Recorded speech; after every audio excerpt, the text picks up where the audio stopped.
or and there's a lot of video conferencing. By you not traveling for that meeting, somehow you're reducing your carbon footprint.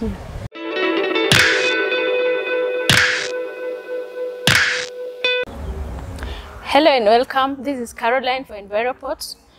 We are going to have another discussion, and today we are going to focus on technology and environmental conservation. With me is Keith Korir, an IT entrepreneur working with Bunifu Technologies. So he's going to help us understand more about linking technology and environmental conservation. So Keith, you are going directly to the first question. Where does the linkage between environmental conservation and technology come in? Thank you for having me today. As you've said, I'm an entrepreneur in the field of technology. Technology is a very broad aspect.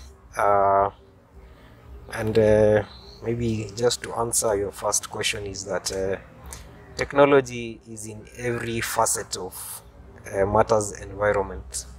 Talk of production, resource extraction, waste management,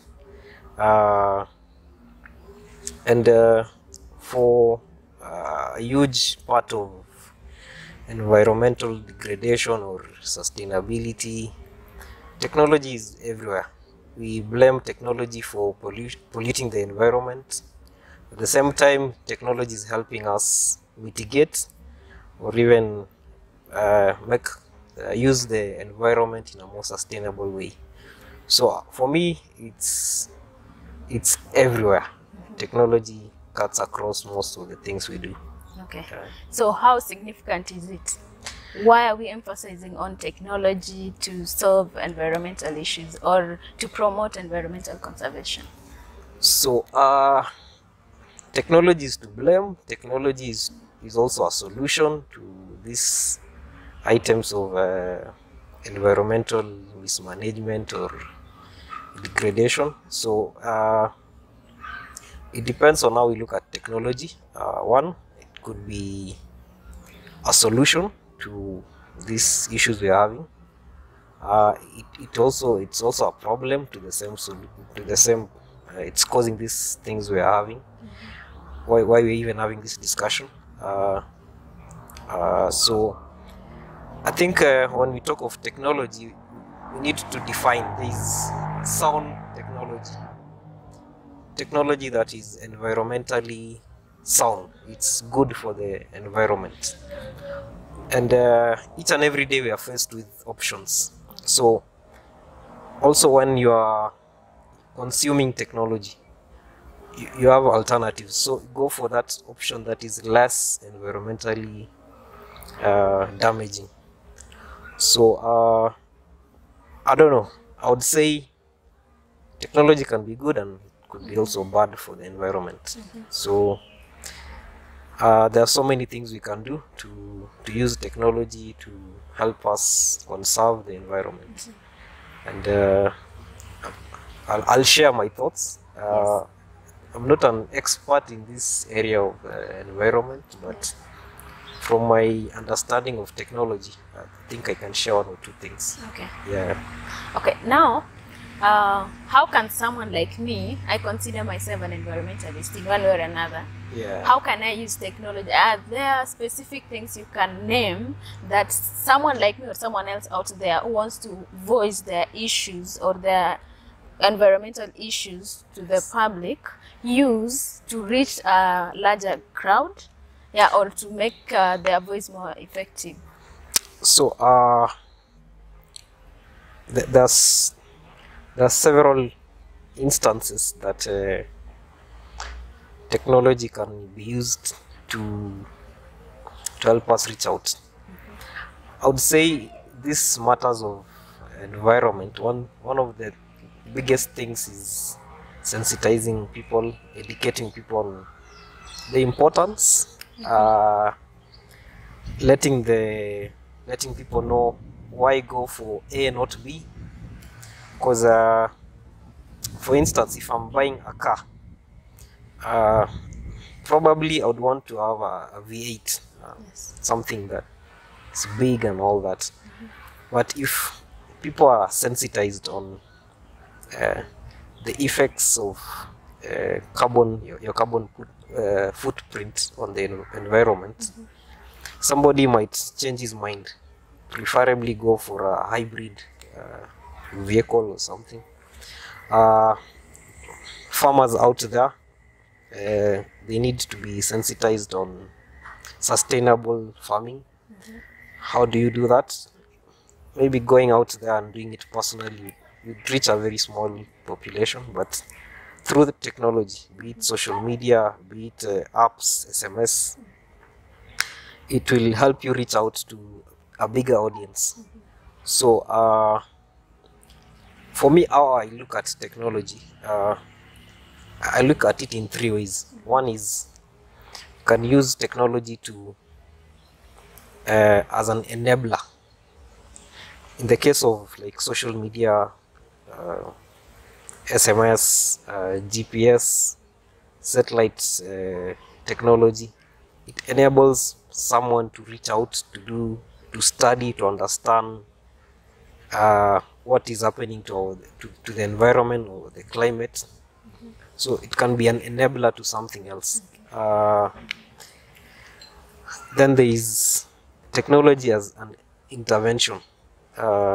When you tell somebody to use a hybrid or an electric car instead of fuel, this crude oil related, it's more of an intervention, or solar instead of fossil fuel. Fossil fuel. That's like clearly an intervention.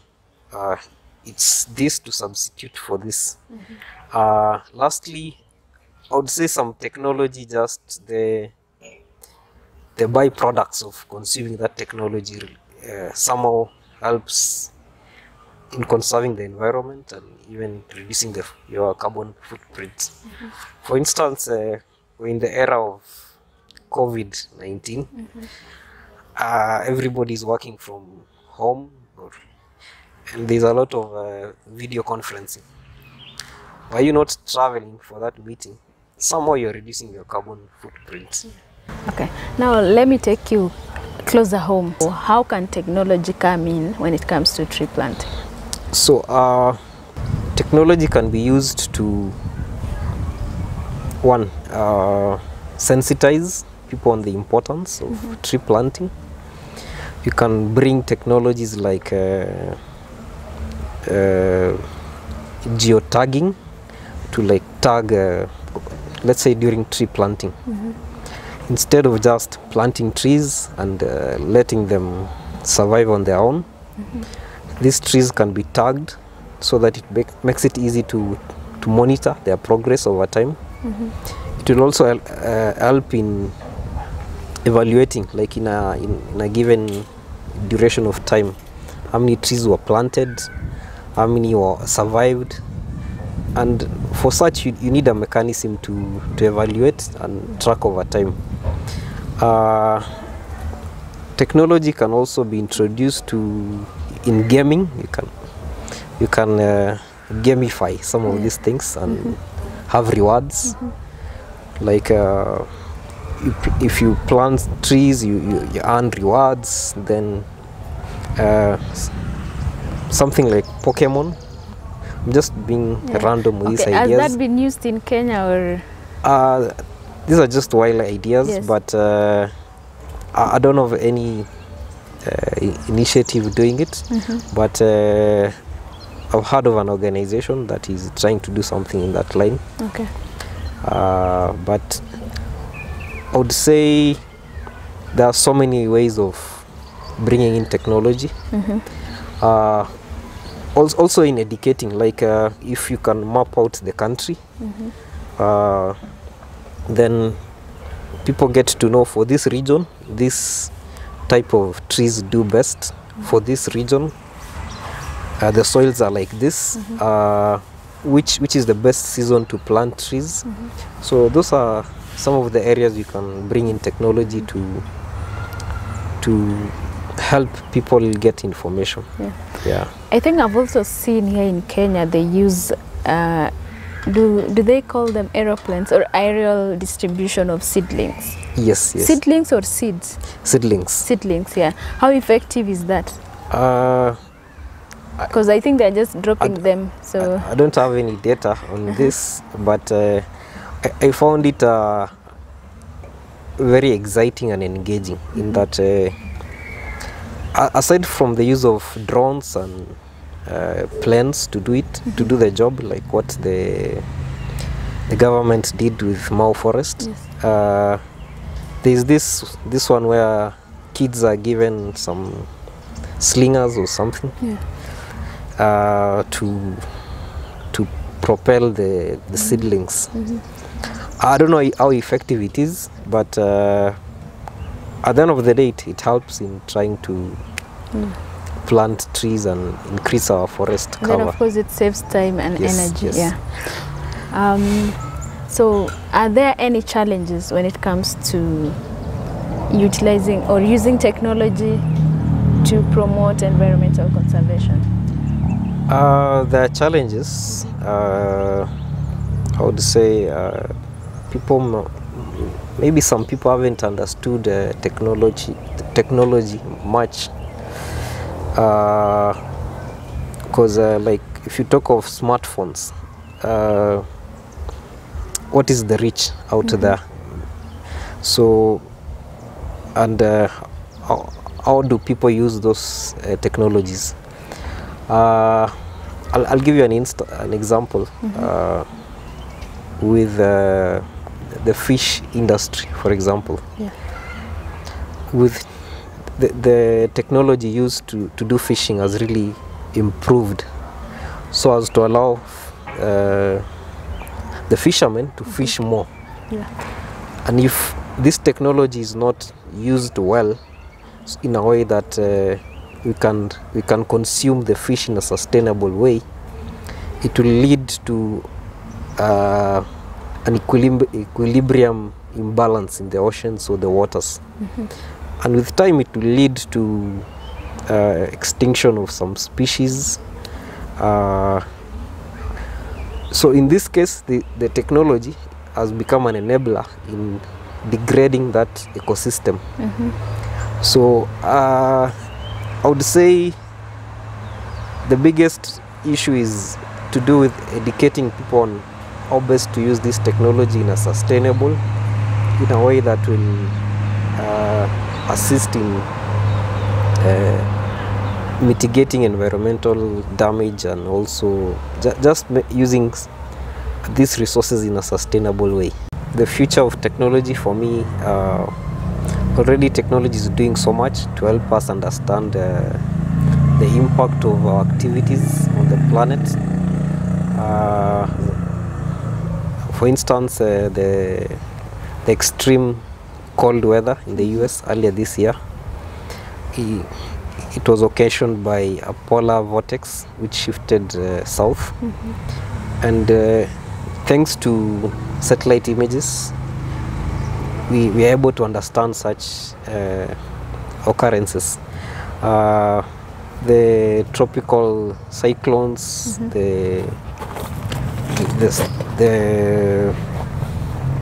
this extreme weather patterns we're experiencing, thanks to technology, and we're getting to understand exactly what is causing these occurrences. So I think that's one way technology is really helping. I want to also believe that even these missions to Mars, the moon, sending satellites to the extremes of the atmosphere, really helping us understand what is happening. Well, so I think the future is bright for environmental conservation using new technologies, the indigenous knowledge and all that. Yes, yes. Well, so that's it for us today.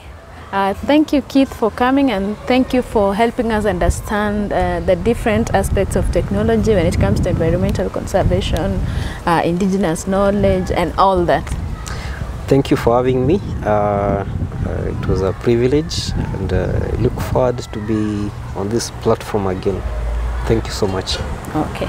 So, well, if you have any questions, any comments, suggestions, leave it at the comment section. We will review. If you have anything directed to Keith, just write there his name and we'll just direct to him. He can come back, we can have someone else, and that's it for us today. Thank you so much, and don't forget to subscribe.